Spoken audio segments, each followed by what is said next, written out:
बिस्मिल्लाहिर्रहमानिर्रहीम।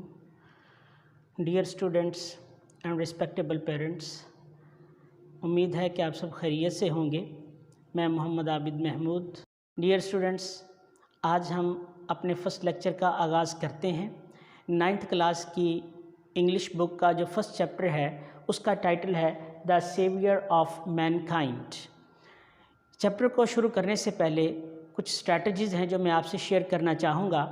वो तमाम स्टूडेंट्स जो घर में बैठे हैं या जो ख़ुद से स्टडी करना चाहते हैं, सेल्फ़ स्टडी करना चाहते हैं, उसका तरीक़ाकार ये है कि सबसे पहले जो भी चैप्टर हम स्टडी करेंगे उसकी आउटलाइन हम डिस्कस करेंगे कि इस चैप्टर के बारे में टाइटल के मुताबिक क्या कहा गया है और फिर उस चैप्टर को हमने किस अंदाज से तैयार करना है। उसका पहला स्टेप ये होगा, चूँकि पेपर में भी आपको ऑब्जेक्टिव और सब्जेक्टिव में वर्ड्स मीनिंग आते हैं, ट्रांसलेशन आती है, उसको तैयार करने का बेस्ट वे ये है कि हम पहले किसी भी चैप्टर को स्टडी करने के लिए उसके वर्ड्स मीनिंग को अच्छी तरह तैयार कर लें।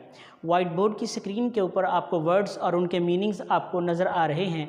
आप अच्छी तैयारी के लिए इनको अपनी नोटबुक पे नोट करें और नोट करने के बाद फिर आप इसको लर्न करें और फिर आप इसकी जब ट्रांसलेशन तैयार करेंगे तो आपके लिए बड़ी ही आसानी होगी और आपको अच्छी ट्रांसलेशन तैयार हो जाएगी। दूसरी बात यह है कि ये आपका एक रूटीन का क्लास वर्क भी बनता चला जाएगा, आपको अलग से टाइम टेबल बनाने की ज़रूरत भी पेश नहीं आएगी। और सबसे अहम बात जो इसमें आपको नज़र आ रही है कि वर्ड के साथ कुछ ये शॉर्ट फॉर्म में कुछ एब्रीवेशंस दी गई हैं, लाइक एन है, ADJ है, N stands for noun, ADJ stands for adjective. Same case इसी तरह, चूँकि पेपर में आपको ऑब्जेक्टिव में एक क्वेश्चन आएगा जिसमें आपने हर वर्ड की मॉर्फोलॉजिकल कैटेगरी आपसे पूछी जा सकती है और आपने उसको बताना होगा। तो इसके दो फ़ायदे होंगे। एक तो ये फ़ायदा होगा कि आपकी लर्निंग अच्छी हो जाएगी, दूसरा ये फ़ायदा होगा कि आपको पेपर की प्रेपरेशन में सपोर्ट मिल जाएगी, आपको अलग से उसके लिए एफ़र्ट नहीं करना पड़ेगी। चैप्टर के साथ साथ वर्ड्स मीनिंग और उनकी मॉर्फोलॉजिकल कैटेगरीज़ भी आप याद कर सकते हैं। तो आइए dear students, the saviour of mankind जो फर्स्ट चैप्टर है और इसका मीनिंग है इंसानियत का निजात दहिंदा। द सेवियर बचाने वाले को कहते हैं, ये एडजेक्टिव है, और मैनकाइंड इंसानियत। आप इस टाइटल को पढ़ के यकीनन आपके जहन में ये बात आई होगी कि पूरी इंसानियत का जो निजात दहिंदा हो सकता है वो कौन है। एक कौम की बात हो, एक इलाके की बात हो तो उस कौम का, उस इलाके का हीरो हमारे सामने होता है। लेकिन जब हम बात करते हैं इंसानियत की, पूरी इंसानियत की, जिसमें मुस्लिम्स, नॉन मुस्लिम्स सब शामिल हैं, अल्लाह ताला की ज़ात सारी कायनात की खल्लाक यकता है। और उसके बाद जब इंसान को अल्लाह ताला ने तख्लीक किया तो उसके बाद अंबिया अलैहिमुस्सलाम को उनको राह हदायत दिखाने के लिए मबऊस किया। वक्तन फ़वक्तन मुख्तलिफ़ इलाक़ों में अंबिया अलैहिमुस्सलाम तशरीफ़ लाते रहे और लोगों को राह हदायत दिखाते रहे। और सबसे आखिर में नबी आखिरुज़्ज़मा ख़ातमुन नबिय्यीन हज़रत मुहम्मदुर रसूलुल्लाह सल्लल्लाहु अलैहि वसल्लम को अल्लाह ताला ने मबऊस किया और इंसानियत की राह हदायत दिखाई। उस वक्त अरब की सरज़मीन जहालत के घटाटोप अंधेरों में डूबी हुई थी, तो आप सल्लल्लाहु अलैहि वसल्लम ने उनको ज़िंदगी गुजारने का तरीक़ा के अंदर हम हुज़ूर अलैहिस्सलातु वस्सलाम की खूबसूरत सीरत को हम डिस्कस करेंगे और ये हम पढ़ेंगे कि किस तरह आप सल्लल्लाहु अलैहि वसल्लम ने इंसानियत की रहनुमाई की है। इस चैप्टर के अंदर फ़र्स्ट रेवलेशन जो इक़रा बिस्मि रब्बिकल्लज़ी खलक़ के नाम से है वो भी हम स्टडी करेंगे।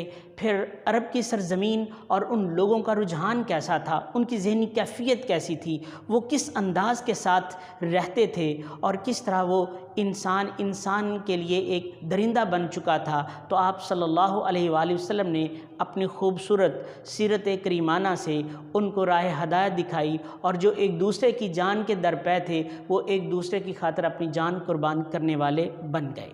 तो आइए डियर स्टूडेंट्स, इस चैप्टर को जहन में रखते हुए टाइटल को कि इंसानियत का निजात दहिंदा कौन है, यकीनन आपके जहन में, मेरे जहन में हुज़ूर अलैहिस्सलातु वस्सलाम की ही ज़ात मुबारका है। इस चैप्टर का जो पहला पैराग्राफ है ये आपके सामने मौजूद है। पहले हम इसको डिस्कस करेंगे वर्ड्स मीनिंग को और उसके बाद मैं इसकी ट्रांसलेशन आपसे शेयर करूंगा ताकि इसको याद करना हमारे लिए आसान हो सके। मैं वर्ड बोलता हूं और आपने उसकी प्रोनाउंसिएशन भी जहन में रखनी है है कि वर्ड को आपने कैसे बोलना है। Land, it's noun, Sarzameen. Unparalleled, unparalleled, ये वर्ड पैरेलल है, फिर इसमें अन एज ए प्रीफिक्स आया है जो कि हम एक्सरसाइज में इस टॉपिक को डिस्कस करेंगे। अनपैरेलल्ड, बेमिसाल, लासानी, जिसका कोई सानी ना हो। Charm, it's noun, charm mean दिलकशी, किस चीज़ को अपनी तरफ खींचना। ब्यूटी, ये भी नाउन है, इसका मतलब है खूबसूरती, हुसन। रेज, नाउन का मतलब शुआएं, रेज का मतलब किरणें, ये एज ए नाउन है, ये नाम है। नाउन मीन नाम, जो किसी चीज़ का नाम होता है उसको हम इंग्लिश में नाउन बोलते हैं। ट्रॉपिकल, ये एडजेक्टिव है, एडजेक्टिव क्वालिटी है, और क्वालिटी किस चीज़ की है? बहुत गर्म, मौसम की, सूरज की, कि बहुत गर्म सूरज होता है उसको ट्रॉपिकल सन कहते हैं। चमकदार सूरज, गर्म सूरज। उसके बाद स्टारी, स्टारी एडजेक्टिव है, ये भी क्वालिटी है, सितारों भरा इसका मीनिंग है। नेक्स्ट इज़ एक्साइटेड, एक्साइटेड ये भी एडजेक्टिव है, उकसाना किसी चीज़ को। ट्रैकलेस एडजेक्टिव, बेनिशान, जिसका निशान ना हो। डेजर्ट, नाउन, सहरा को बोलते हैं डेजर्ट। उसके बाद डैज़लिंग, डैज़लिंग एडजेक्टिव, चमकदार। इमेजिनेशन, नाउन, तसव्वुर, ख्याल, इमेजिनेशन। ट्रैवलर, ट्रैवलर ये भी नाउन है, सयाह, ट्रैवलिंग करने वाला, एक जगह से दूसरी जगह विजिट करने वाला, traveller. The next one is dunes, noun, टीले। अरब की सरजमीन में रेत के बड़े बड़े टीले थे तो उनको ड्यून्स बोलते हैं, तो ड्यून्स नाउन। अब ये बच्चों फर्स्ट चैप्टर का जो पहला पैराग्राफ था उसकी हमने वर्ड्स मीनिंग को स्टडी किया। आप इसको बार बार सुनिए, अपनी प्रोनाउंसिएशन को बेहतर कीजिए और इन मीनिंग्स को याद कीजिए। अब याद करने के बाद आप जब पैराग्राफ याद करेंगे तो यकीन कीजिए वो याद किया हुआ पैराग्राफ आपको कभी नहीं भूलेगा और पेपर में भी आपको अच्छी तरह वो ट्रांसलेशन याद रहेगी, आप उसको अच्छी तरह तैयार कर सकते हैं।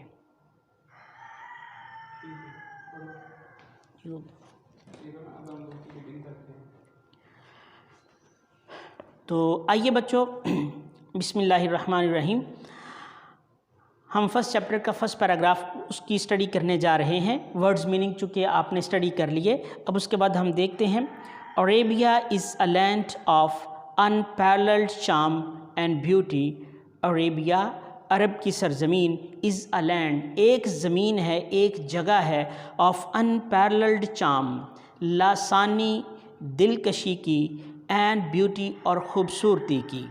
अरब की सरज़मीन, अरब की सरज़मीन ख़ूबसूरती और बेमिसाल दिलकशी वाली जगह है। With its trackless desert of sand dunes in the dazzling rays of a tropical sun, with its trackless deserts, अपने बेनिशान सहराई रास्ते के साथ, ऑफ सैंड ड्यून्स, रेत के टीलों के, in the dazzling rays of a tropical sun, dazzling rays चिलचिलाती शुआएँ, of a tropical सन, गर्म सूरज की। अब मैं इसको बामुहावरा तर्जुमा करता हूँ, जो अपने पेपर में लिखना और याद भी इसी तरह करना है। सुनिए। Arabia is a land of unparalleled charm and beauty, with its trackless deserts of sand dunes in the dazzling rays of a tropical sun. अरब गर्म सूरज की चमकदार शुआओं में, रेतले टीलों के बेनिशान सहराओं के साथ, लासानी, दिलकशी और ख़ूबसूरती वाली सरज़मीन है।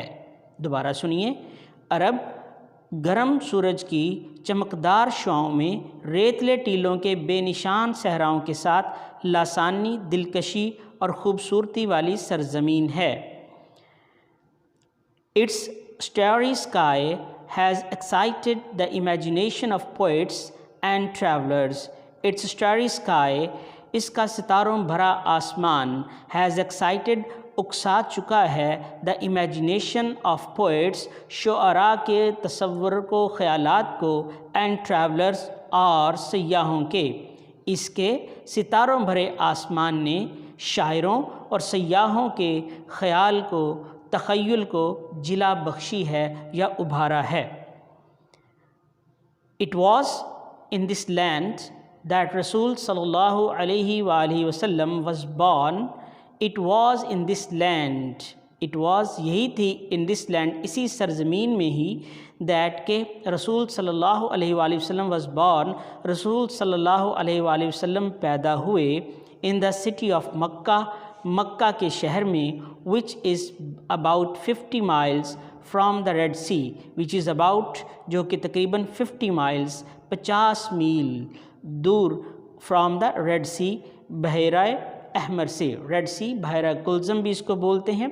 ये समंदर के डिफरेंट जोग्राफियाई नेम हैं और उसके अंदर जो है रेड सी, बहरा अहमर को कहा जाता है। दोबारा सुनिए, it was in this land that रसूल सल्लल्लाहु अलैहि वसल्लम was born in the city of Mecca which is about 50 miles from the Red Sea. रसूल सल्लल्लाहु अलैहि वसल्लम शहर मक्का की इसी सरज़मीन पर पैदा हुए जो बहरा अहमर से 50 मील की दूरी पर है। आई होप कि पहला पैराग्राफ तमाम स्टूडेंट्स को समझ आ चुका है। आप इसी तरह पेपर में बामुहावरा तर्जमा याद करने के बाद लिखेंगे, फिर यकीनी तौर पर अगर इमला भी ठीक है और तर्जमा भी बामुहावरा है, टेंस का भी ख्याल रखा है, तो फिर बच्चों आपको मैक्सिमम नंबर मिल सकते हैं। Thank you very much.